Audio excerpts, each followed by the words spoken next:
Ravens flock. The flock rundown is the place to be.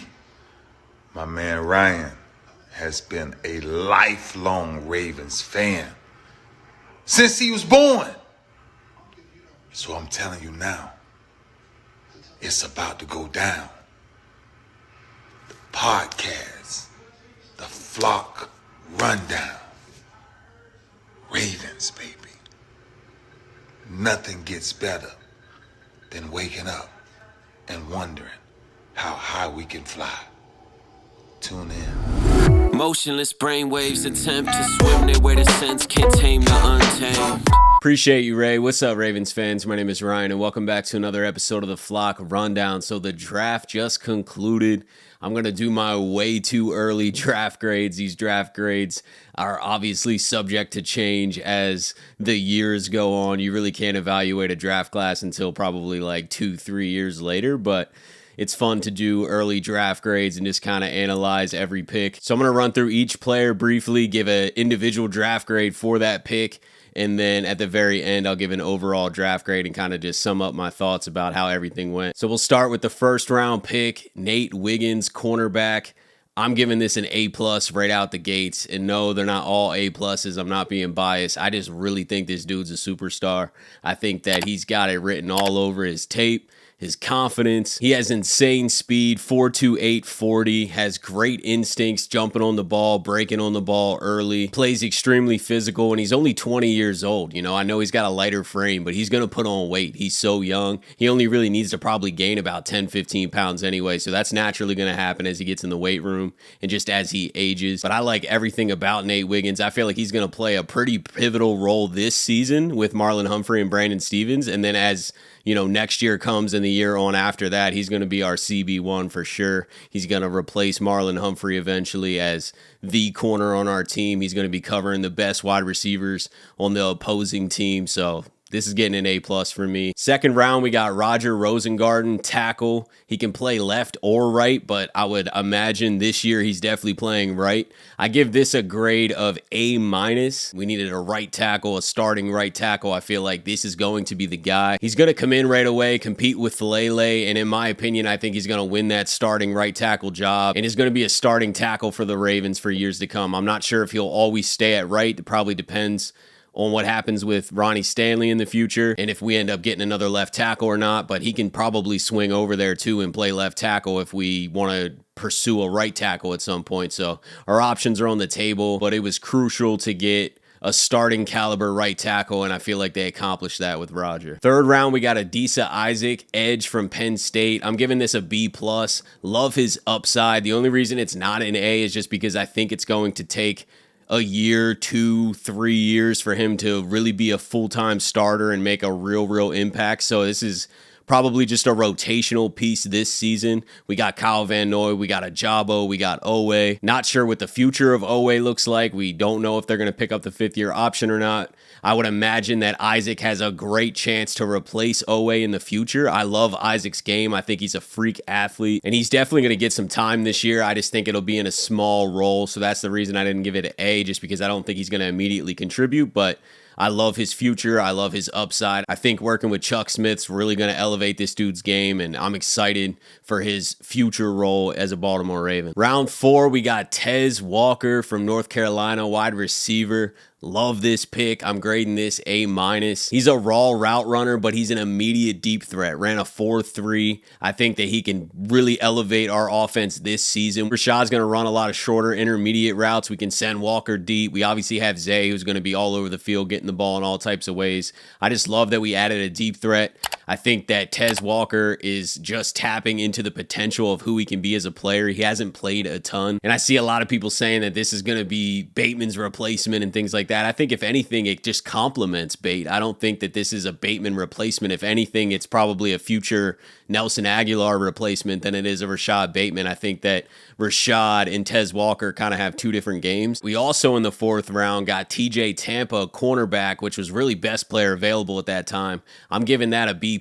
I love TJ Tampa. I think he was by far best player available at that point too. So the Ravens obviously sticking to their philosophy. You know, they already drafted a corner in the 1st round, but they're like, hey, this is a steal here in the 4th round. A lot of people had TJ Tampa in their top 10 corners for the whole draft. They had him in the 2nd, 3rd round getting mocked. So this was great value. And that's what Eric DeCosta did this entire draft. He's not a speed guy, but he plays super physical, plays like a Raven already.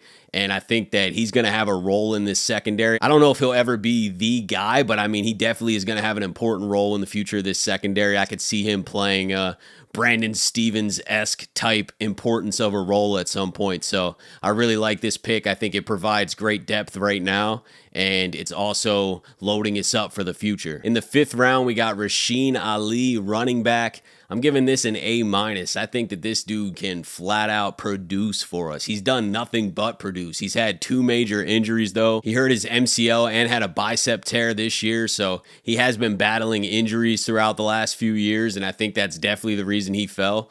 But every time this guy's on the field, he's just flat out balling. He's super fast, and I feel like if he can stay healthy and Keaton Mitchell comes back healthy, that he's definitely going to kind of shove Justice Hill out the door, which is crazy because Justice Hill has been balling, but Ali is one of those guys. He really is going to come in and contribute. You know how well running backs already run in this offense. I think that he's a perfect fit. He's just got to stay healthy. Obviously, Keaton's got to come back and be healthy, but I think this provides a nice depth to the running back room, and Keaton can take his time coming back because now we have Justice Hill as the backup and Ali, and then Keaton's going to come back and compete as well. So I think the Ravens are in a really good spot at running back moving forward after getting Ali in this draft. Then we head to the 6th round. They drafted Devin Leary, quarterback. So he's going to be competing for a backup quarterback role. I'm grading this pick a C. I didn't love this. It's not that I don't see the need for a backup quarterback. I definitely do. We have Josh Johnson currently, who I think will definitely be the immediate backup quarterback. We have Malik Cunningham, who we got last year.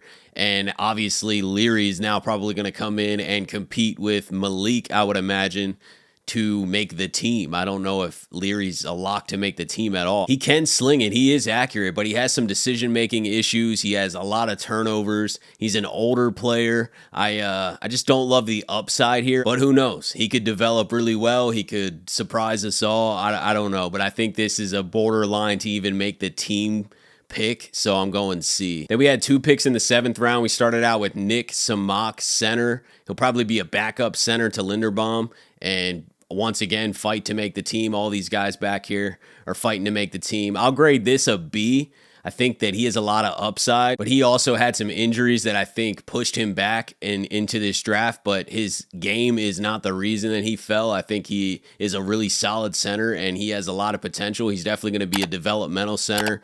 We're not really looking for a starting center anyway, so I don't think that he's going to have a key role. He's best in his zone scheme. He was a team captain in college. I always love to see that. That obviously shows his character and things like that. So I gave this pick a B. Who knows? Obviously, I don't know how this is going to pan out. This is another one that might get plucked off the practice squad or just might not make the team in general, but I don't mind the pick. I think that it's, once again, pretty good value, which Eric DeCosta has struck a theme of throughout this draft. And then the last pick is Sanoussi Kane, safety. I'm giving this a B-.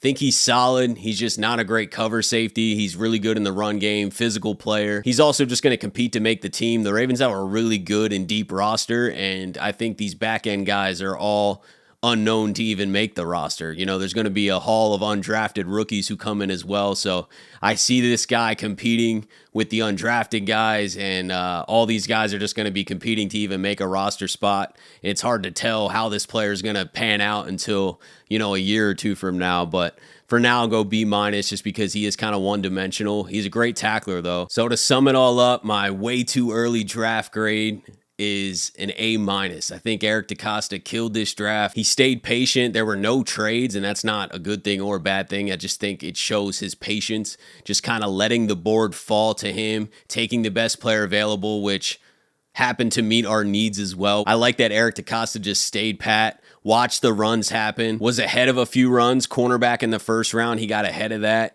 and then let the run happen in the second round and was able to capitalize, getting a starting tackle that was falling. And he filled a ton of needs for us. We got 2 cornerbacks, one starting cornerback for sure, another potential future starting cornerback. We got a starting right tackle most likely. We got a great edge player. We got a receiver. I feel like he did a good job of filling these needs while also getting best player available. The only reason it's an A- and not an A is because we didn't draft any guards or any interior linemen, and I really feel like it's risky to just say that Voorhees and Ben Cleveland are going to get this job, and maybe they won't. Maybe there is an alternative plan. We obviously have a long off season. There's going to be more guys cut. There's still free agents out there. You can always make a trade. So at the end of the day, when September comes around and we're here for the regular season, I'm sure we're going to be pretty confident in the guards that we roll out there. But right now, I think it's a little shaky just leaving the draft like this. So that's the reason it's an A- and not an A. But otherwise, I couldn't imagine a much better draft. I feel like he made the right picks, smart picks, always got best player available while also filling needs. We'll see how it all pans out. Obviously, this is a way too early grades. These grades really don't matter. You're not going to really know until you see who gets hurt and who ends up, breaking out and developing really well over the next year or two. Then we'll come back and revisit this draft class. Let me know what you guys think. What would you grade this draft and why? I appreciate you guys for tuning in to another episode of the Flock Rundown. As always, have a beautiful rest of your day, and I'll talk to you guys soon. Motionless brainwaves attempt to swim there where the sense can't